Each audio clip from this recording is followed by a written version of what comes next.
All right, guys, we are back once again. Yes, we're in the middle of Worlds right now. Tons of exciting matches and events and things and stuff going on in the League of Legends world. But of course, that also means we're getting closer and closer to the LOL offseason. Things are definitely heating up, and when the offseason is heating up, who better to have talking to you guys than LEC Wooloo himself? So of course, we brought him in for a video today, and I think he's got a pretty spicy story to present to us. So Wooloo, what's the latest? What is the kind of the biggest story going on in the LOL offseason right now?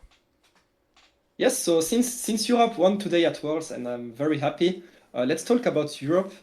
And the main topic in Europe at the moment is Vladi. It has been reported that KC is looking for a new mid laner, which means that Vladi is looking for a new team. And the reason he's such a big topic is not just because many teams want him, but also because depending on which team he chooses to join, all the other changes will depend on it. Because some players want to play with Vladi, or because all the teams will have to take the second or third best mid available, and then it will convince different players to join the roster. So Vladi is the key piece this offseason. That doesn't mean like he's the best mid laner in the world. That just means he's the first domino, because G2 are probably not changing mid laner. KC are looking for a new mid laner, probably a Korean. They talk to a lot of Korean mid laners. So that doesn't mean Vladi is like the best player in the world or something, because maybe KC's new mid laner will be better, but which is to be seen or will be debatable. But Vladi is the main domino this off season right now, in the sense that as long as he doesn't move, we will see very few movements in the off season. Yeah, I think it's actually a very interesting concept. And I know that's something you guys have talked about for kind of the past couple off seasons. Like, there's always one or two, maybe a handful of main people where, yeah, like if a bunch of teams are interested in them or they're interested in a bunch of teams, like every team, they can't get a different mid laner until they see what's going on with him. Like you said, it doesn't mean he's like the best player, the most valuable, but it just means he has a bunch of different options and people are waiting for him and stuff like that.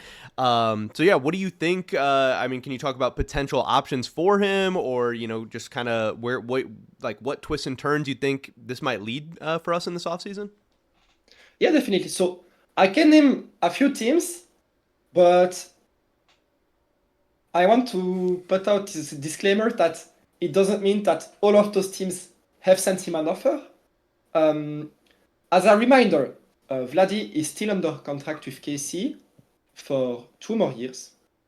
That means that KC have the right to sell his contract to another team. So if you're a team right now in LEC and you want Vladi, you first need to pay KC a buyout, and then also pay Vladi's salary on top of that to convince him.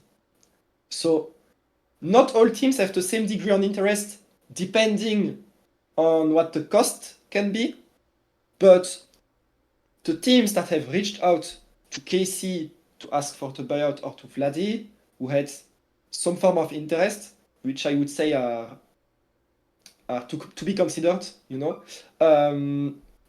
first of all, Navi, who are likely moving on from Larson. There is also Team Heretics, who are moving on from Camilo. There is also Vitality, who are possibly changing Sajek. Sajek can still stay. There is also Giant X, who are still possibly keeping Jackis. It probably just depends on this Vladi move. And the same thing is with the last team, which a lot of people will be looking at this offseason, is Fnatic are in discussions to acquire Vladi.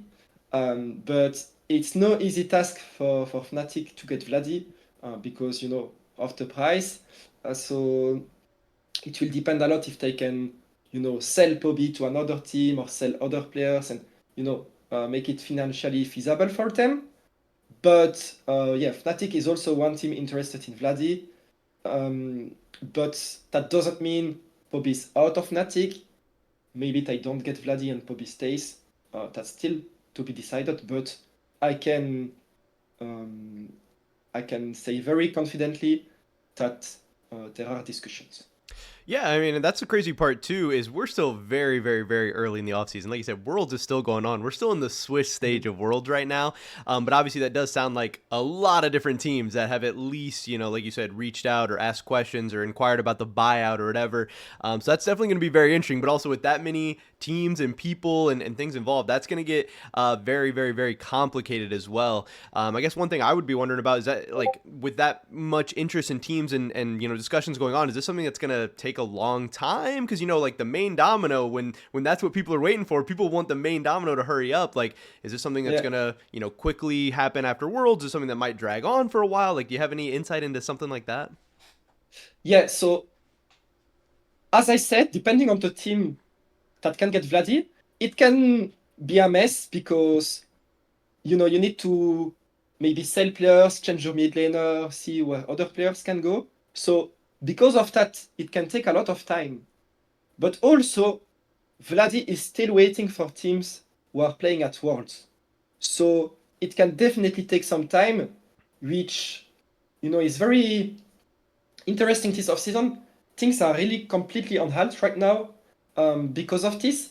And last off-season, last year, was quite different. We had a lot of movements before Worlds, during Worlds, which I think was not ideal for nobody, to be honest. Yeah. Um, this off season is so delayed. Like almost, I've rarely seen like an off season where nothing moves at all.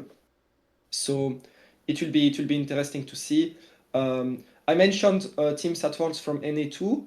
Vladi also has some interest in North America.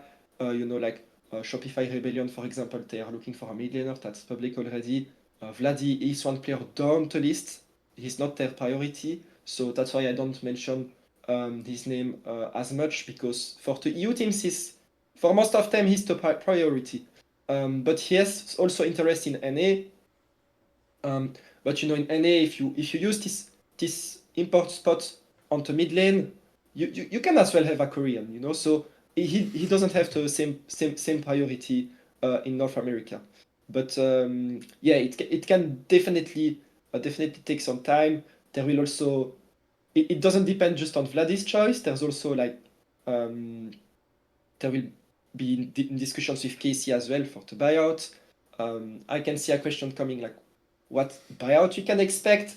For now, it seems the discussions on the buyout range are between 100,000 and 200,000, like to give a broad idea of what numbers we are talking about. But we'll have to see what the definitive price can be. If KC can even sell him for this price, because KC they kind of want to sell Vladi also, because if they get a new mid laner and don't sell Vladi, they have to pay the new mid laner salary and Vladi's bench salary. So yeah, things are complicated, but I think it's exciting to see how it will evolve. Yeah, I mean, it's definitely going to be a very, very crazy situation. Hopefully, we'll be able to give, lots of different updates throughout this process and stuff like that. I mean, like you said, I'm glad you were able to throw out some buyout number and stuff like that because, yeah, that's always something people are interested in because we've gone from eras of, insane buyout numbers, like ridiculous numbers being thrown around. Then Yeah, yeah, we've also gone through eras of, more like the players being transferred for, next to nothing and stuff like that. It seems like that's like a, ever changing situation. But obviously, the financial aspects, especially for some of these teams, are definitely going to be a big issue. But yeah, I mean, obviously, getting any information on the one of the bigger dominoes on the LEC side of things is always going to be very, very interesting. Anything else you feel like we didn't touch on fully, or any other like random tidbits or anything you have like that yeah. about this whole situation? Yeah, actually, I just thought about it, but since I mentioned a possible mid lane change for Fnatic, I can see Fnatic fans being like, wait, why is Fnatic changing mid laners out of all players, Um, Again, this potential move depends on a lot of stuff. Um, Mid lane is possibly changing for Fnatic, but this is the case for all positions in Fnatic, and there are a few positions where it's definitely very likely, very, very likely to see a player change. Poby is not the likeliest player to change on Fnatic. I would say he's actually among the players who are the least likely to change because it looks like it can depend on this Vladi move. So yeah, just an important notice for Fnatic fans. Yeah, you were scaring everybody a little bit. The Fnatic fans are like, "Oh, why'd you brush past that so fast? You know, why didn't we talk about Fnatic more or whatever?" And I'm sure we're gonna have plenty more to talk about Fnatic. Throughout this whole offseason, they're definitely gonna be a big story, a big team, big changes, all that stuff. We'll definitely get to that at some point in the future. But yeah, just want to say thank you for stopping by and giving us all the latest information on the Vladi situation. Like I said, I hope there'll be plenty more updates soon here to come, and we'll be giving you guys all the latest info all along the way. So I can't wait for all that as well. Yeah, thank you so much, guys, and yes, stay tuned this off season for Fnatic changes. We will have a lot to discuss. Can't wait. All right, we're gonna talk about all that real soon.